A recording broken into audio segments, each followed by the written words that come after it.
दलित बौद्ध आंदोलन, जिसे नव बौद्ध आंदोलन, दलितों के लिए बौद्ध आंदोलन, अम्बेडकरवादी बौद्ध आंदोलन और आधुनिक बौद्ध आंदोलन एक के रूप में भी जाना जाता है, भारत में दलितों के बीच एक धार्मिक और सामाजिक राजनीतिक आंदोलन है जिसे B.R. अम्बेडकर ने शुरू किया था। इसने बौद्ध धर्म की पुनर्व्याख्या की और नवयान नामक बौद्ध धर्म का एक नया स्कूल बनाया। इस आंदोलन ने बौद्ध धर्म का एक सामाजिक और राजनीतिक रूप से जुड़ा हुआ रूप बनने की कोशिश की है। 2-3 दलितों के लिए बौद्ध आंदोलन अम्बेडकर द्वारा शुरू किया गया था जब उन्होंने 1956 में नागपुर के दीक्षाभूमि में अपने अनुयायियों के साथ धर्म परिवर्तन किया था। यह आंदोलन 1956 में अम्बेडकर द्वारा शुरू किया गया था जब लगभग 5 लाख दलित जो पहले अछूत थे उनके साथ शामिल हुए और नवयान बौद्ध धर्म में परिवर्तित हो गए। 4. इसने हिंदू धर्म को खारिज कर दिया, भारत में जाति व्यवस्था को चुनौती दी और दलित समुदाय के अधिकारों को बढ़ावा दिया।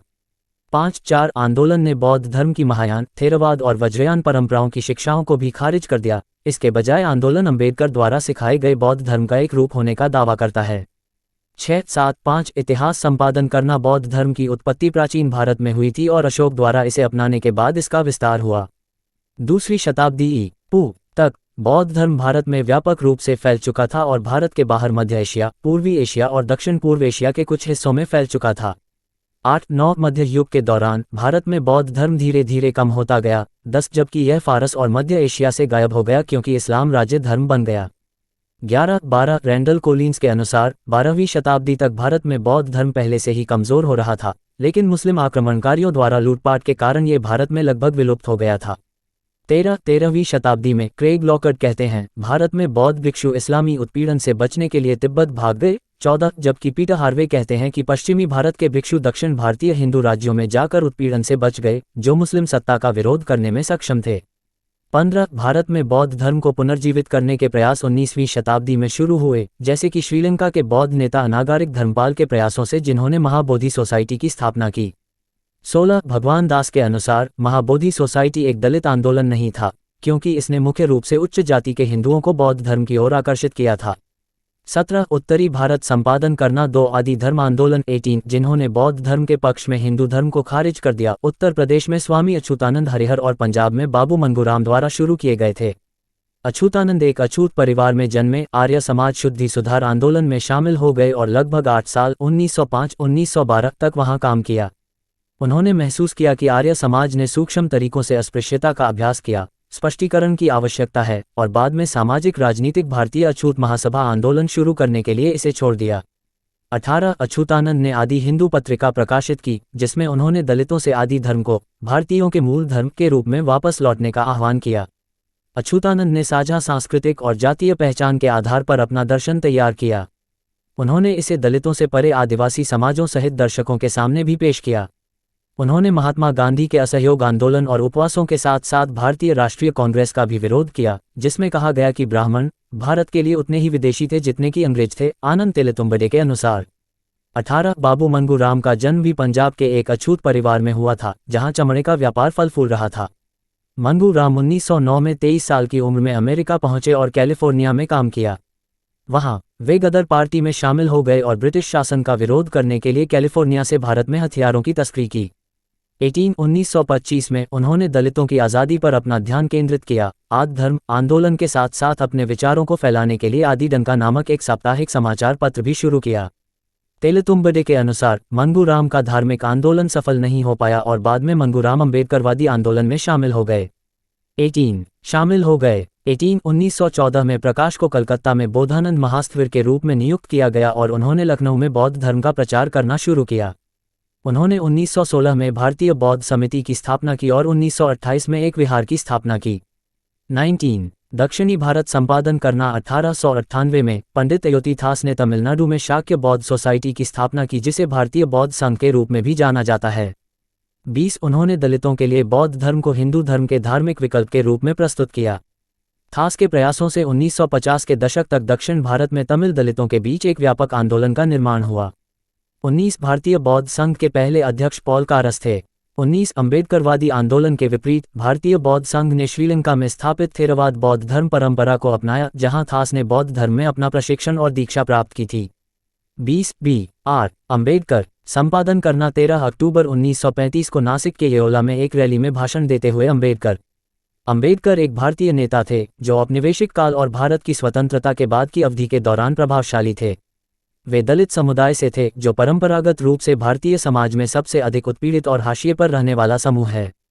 वे महाराष्ट्र के एक गरीब दलित परिवार में 14वें बच्चे थे, जिन्होंने विदेश में पढ़ाई की। 1920 के दशक में भारत लौटे और राजनीतिक आंदोलन में शामिल हो गए।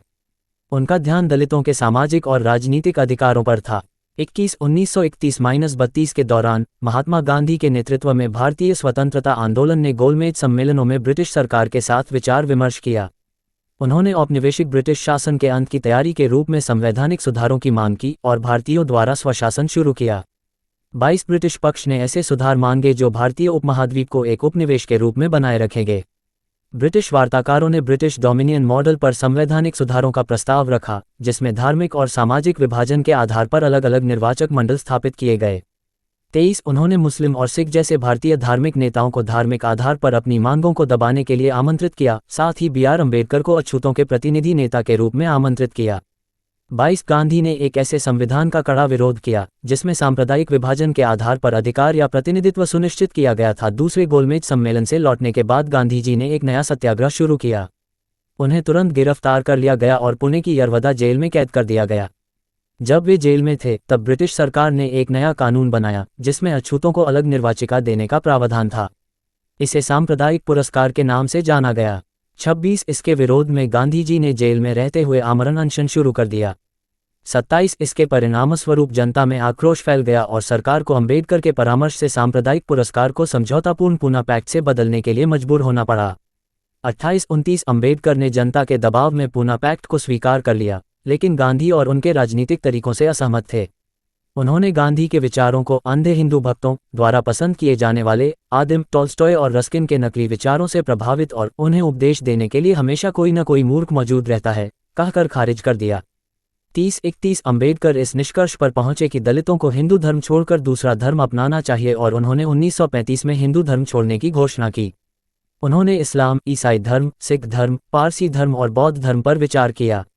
21-32-33-34 अंबेडकर से विभिन्न संप्रदायों और धर्मों के विभिन्न नेताओं ने संपर्क किया। 22 मई 1936 को लखनऊ में एक सर्वधार्मिक सम्मेलन आयोजित किया गया था। इसमें जगजीवन राम सहित प्रमुख दलित नेताओं ने भाग लिया था, हालांकि अंबेडकर इसमें शामिल नहीं हो सके थे। सम्मेलन में मुस्लिम, ईसाई, सिख और बौद्ध प्रतिनिधियों ने दलितों का दिल जीतने के प्रयास में अपने अपने धर्मों के सिद्धांत प्रस्तुत किए। 19 अंबेडकर ने अन्य धर्मों को खारिज कर दिया और बौद्ध धर्म को चुना। 21 हालांकि अंबेडकर अगले 20 वर्षों तक हिंदू रहे। इतालवी बौद्ध भिक्षु लोकनाथ ने 10 जून 1936 को दादर स्थित भिक्षु लोकनाथ ने 10 जून 1936 को दादर स्थित अंबेडकर के निवास का दौरा किया। बाद में प्रेस को दिए एक साक्षात्कार में लोकनाथ ने कहा कि अंबेडकर बौद्ध धर्म से प्रभावित थे। 35 नवयान बौद्ध धर्म संपादन करना। मुख्य लेख। नवयान अंबेडकर के अनुसार पारंपरिक बौद्ध परंपराओं जैसे कि 4 आर्य सत्य और अनंतता के कई मूल विश्वास और सिद्धांत त्रुटिपूर्ण और निराशावादी थे और हो सकता है कि बाद के युग के गलत सोच वाले बौद्ध भिक्षुओं द्वारा बौद्ध धर्मग्रंथों में डाले गए हों। अंबेडकर के विचार में इन्हें बुद्ध की शिक्षाएं नहीं माना जाना चाहिए। 32-36 बौद्ध धर्म की अन्य मूलभूत अवधारणाएं जैसे कि कर्म और पुनर्जन्म को अंबेडकर ने अंधविश्वास माना।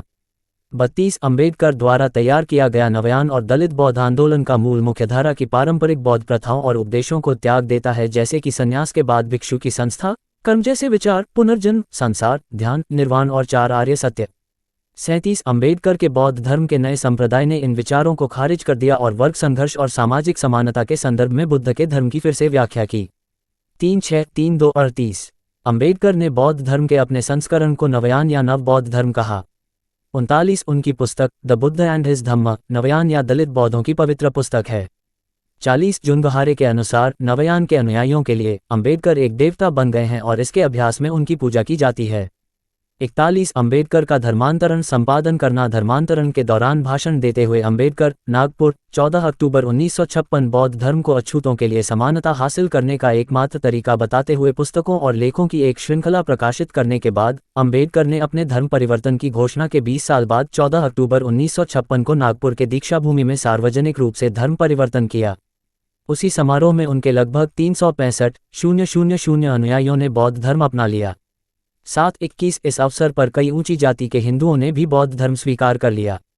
नागपुर के बाद 16 अक्टूबर 1956 को अंबेडकर ने फिर से चंद्रपुर में अपने 300,000 से अधिक अनुयायियों को बौद्ध धर्म दिया, क्योंकि इस स्थान को दीक्षा भूमि के रूप में भी जाना जाता है। अंबेडकर के इस धर्म परिवर्तन से प्रेरित होकर म्यांमार के 5,000 तमिलों ने 28 अक्टूबर 1956 को बर्मा संघ के सुप्रीम कोर्ट के न्यायाधीश चांद हटून के नेतृत्व में रंगून में बौद्ध धर्म स्वीकार कर लिया था। 42 धर्मांतरण समारोह में मेधरथी, उनके मुख्य शिष्य भोजदेव मुदित और महास्तवीर बोधानंद के श्रीलंकाई उत्तराधिकारी भंते प्रज्ञानंद शामिल हुए।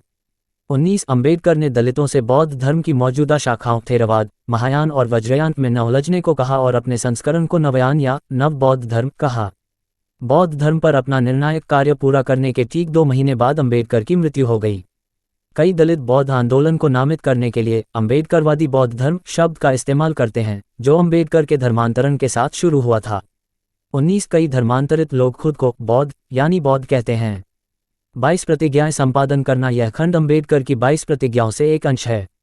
संपादित करें दीक्षा भूमि, नागपुर में 22 प्रतिज्ञाओं का शिलालेख। 22 प्रतिज्ञाएं या 22 प्रतिज्ञाएं भारत में बौद्ध धर्म के पुनरुत्थानवादी बी आर अंबेडकर द्वारा अपने अनुयायियों को दिलाई गई 22 बौद्ध प्रतिज्ञाएं हैं। बौद्ध धर्म अपनाने पर अंबेडकर ने 22 प्रतिज्ञाएं लीं और अपने 400,000 समर्थकों से भी ऐसा करने को कहा। 43 धर्म दीक्षा प्राप्त करने के बाद अंबेडकर ने अपने अनुयायियों को धम्म दीक्षा दी। 14 अक्टूबर 1956 को नागपुर में आयोजित इस समारोह में त्रिरत्न और 5 उपदेशों के बाद सभी नए धर्मांतरित लोगों को दिलाई गई 22 प्रतिज्ञाएं शामिल थीं। 16 अक्टूबर 1956 को अंबेडकर ने चंद्रपुर में एक और सामूहिक धर्म परिवर्तन समारोह आयोजित किया। 44 अंबेडकरवादी बौद्धों का मानना है कि ये प्रतिज्ञाएं सामाजिक क्रांति के दिशा निर्देश हैं जो मानवीय प्रवृत्तियों को प्रेरित करती हैं। ये प्रतिज्ञाएं नवयान बौद्ध धर्म के सामाजिक आंदोलन पहलू को प्रदर्शित करती हैं और बौद्ध धर्म के पहले के संप्रदायों से इसके मूल विचलन को प्रदर्शित करती हैं। भारत में ये प्रतिज्ञाएं व्यक्तियों या लोगों के समूहों द्वारा बौद्ध धर्म में धर्मांतरण करते समय शपथ के रूप में ली जाती हैं। 45-46 आंदोलन की शपथ के रूप में ली जाती हैं। 45-46 आंदोलन की आलोचना संपादन करना। आलोचकों का तर्क है कि नव बौद्ध धर्म का कोई मजबूत प्रभाव नहीं है, खासकर अंबेडकर की मृत्यु के बाद। 68 कुछ आलोचक ये भी तर्क देते हैं कि नव बौद्ध धर्म पारंपरिक बौद्ध धर्म से बहुत अधिक विचलित है। 69 भले ही पारंपरिक बौद्ध धर्म लोगों के बीच समानता पर जोर देता है, लेकिन ये जाति व्यवस्था से इनकार नहीं करता है। 69 इसके अलावा धार्मिक अर्थों में लोगों की मुक्ति पर इसका जोर समाज में संगठनों के मानदंड के रूप में सामाजिक भेदों से इनकार नहीं करता है, क्योंकि बुद्ध स्वयं एक मठवासी आदेश के संस्थापक थे। 69 कई आलोचक ये भी तर्क देते हैं कि नव बौद्ध धारणाओं पर आधारित राजनीतिक प्रथाओं का कोई नैतिक आधार नहीं है, क्योंकि धर्म पूरी तरह से स्वैच्छिक है और नव बौद्ध धर्म अपने अनुयायियों को कुछ गैर धार्मिक नियमों का पालन करने के लिए प्रतिबंधित करके लोकतांत्रिक सिद्धांतों का उल्लंघन कर सकता है। 69 नवयान एक राजनीतिक आंदोलन के रूप में संपादन करना। बौद्ध धर्म में सामूहिक धर्मांतरण को भी वास्तविक आध्यात्मिक आंदोलन के बजाय एक राजनीतिक स्टंट के रूप में देखा जाता है। 70 उदित राज, रामदास अठावले, कांशी राम और मायावती जैसे राजनेता भी सामूहिक धर्मांतरण के आयोजन की योजना बनाने में शामिल रहे हैं। ये राजनेता बहुजन समाज पार्टी या रिपब्लिकन पार्टी ऑफ इंडिया के सदस्य हैं। 71 जैनेट कॉन्टेसी के अनुसार अंबेडकर बौद्ध धर्म की पुनर्व्याख्या करते हैं और नवयान के साथ गौतम के माध्यम से बोलते हैं और बुद्ध दर्शन का राजनीतिकरण करते हैं, क्योंकि वे अपने स्वयं के राजनीतिक विचारों को धर्मशास्त्रीय बनाते हैं। 73 अंबेडकर की पुनर्व्याख्या संपादन करना। अंबेडकर ने न केवल हिंदू धर्म को बल्कि सबसे लोकप्रिय बौद्ध स्कूलों को भी खारिज कर दिया। अंबेडकर ने थेरवाद, वज्रयान और महायान बौद्ध धर्म के सभी विचारों पर विचार किया जो किसी व्यक्ति की योग्यता और आध्यात्मिक विकास से संबंधित हैं, बौद्ध धर्म में शामिल हैं, और ऐसा कुछ है जिसे बुद्ध का शब्द नहीं माना जा सकता। अंबेडकर के लिए बौद्ध धर्म एक सामाजिक सुधार आंदोलन रहा होगा। 3874 अंबेडकर की आस्था की कट्टरपंथी पुनर्व्याख्या ने मुख्यधारा के बौद्ध धर्म के कई मुख्य सिद्धांतों को खारिज कर दिया, जैसे त्याग, ध्यान, संसार, कर्म, पुनर्जन्म और यहाँ तक कि 4 आर्य सत्य, जिनके बारे में अंबेडकर का दावा है कि उन्हें गलत सोच वाले भिक्षुओं ने आविष्कार किया है। अंबेडकर ने बुद्ध और महान त्याग की पारंपरिक कहानी को फिर से गढ़ा है ताकि दलितों से व्यापक अपील हासिल करने की कोशिश की जा सके और यह धारणा दी जा सके कि बुद्ध ने बौद्ध धर्म की स्थापना आध्यात्मिक आंदोलन के बजाय एक सामाजिक सुधार आंदोलन के रूप में की थी। वर्जीनिया हैनकॉक ने अंबेडकर की पुनर्व्याख्या के बारे में लिखा है कि बुद्ध को एक राजनेता में बदल दिया गया। अंबेडकर के अनुसार बुद्ध ने अंतर जनजाति जल संघर्ष के तर्कसंगत और शांतिपूर्ण समाधान की वकालत की, लेकिन बहुमत के अभाव में वे आवश्यक राजनीतिक लाभ प्राप्त करने में असमर्थ रहे। इसके बाद वे निर्वासन में चले गए और सन्यासी बन गए, क्योंकि यह उनके कबीले को अपने पड़ोसियों के साथ युद्ध में जाने से रोकने का एकमात्र तरीका था। अंबेडकर ने बुढ़ापे, बीमारी और मृत्यु बुद्ध द्वारा सामना किए गए दुख के रूप का कोई उल्लेख नहीं किया है। इस तरह बुद्ध का संन्यास परम सत्य को खोजने की इच्छा के बजाय राजनीतिक आवश्यकताओं से अधिक प्रेरित है और वे समकालीन भारत में अल्पसंख्यक राजनेता से अलग व्यक्ति बन जाते हैं। महार सत्याग्रह के बाद जल अधिकारों की चर्चा भी एक परिचित विषय था। ये परिवर्तन, हालांकि अपरंपरागत हैं, बुद्ध के लिए एक ऐसा चरित्र बनाते हैं जिसे उत्पीड़ित समुदायों, विशेष रूप से दलितों द्वारा आसानी से समझा जा सकता है। 69 विद्वान मोटे तौर पर स्वीकार करते हैं कि बुद्ध का एक समाज सुधारक के रूप में चित्रण गलत है। 38751 गोम्ब्रिच 2012 76 कहते हैं कि इस बात का कोई सबूत नहीं है कि बुद्ध ने सामाजिक सुधार शुरू किए या उनका पालन किया, बल्कि उनका उद्देश्य उन लोगों का उद्धार करना था जो उनके मठवासी आदेश में शामिल हुए। 7677 गोम्ब्रिच कहते हैं कि बौद्ध धर्म के आधुनिकतावादी व्याख्याकार इस गलती को पश्चिमी लेखकों से उठाते रहते हैं, एक दृष्टिकोण जो शुरू में औपनिवेशिक युग के दौरान प्रचलन में आया था। 7679 रिचर्ड गोम्ब्रिच कहते हैं कि बुद्ध को समाज सुधारक के रूप में नहीं देखा जाना चाहिए, उनकी चिंता व्यक्तियों को सुधारने और उन्हें समाज से हमेशा के लिए बाहर निकलने में मदद करने की थी, न कि दुनिया को सुधारने की। उन्होंने कभी भी सामाजिक असमानता के खिलाफ उपदेश नहीं दिया, केवल ये घोषित किया कि यह मोक्ष के लिए अप्रासंगिक है।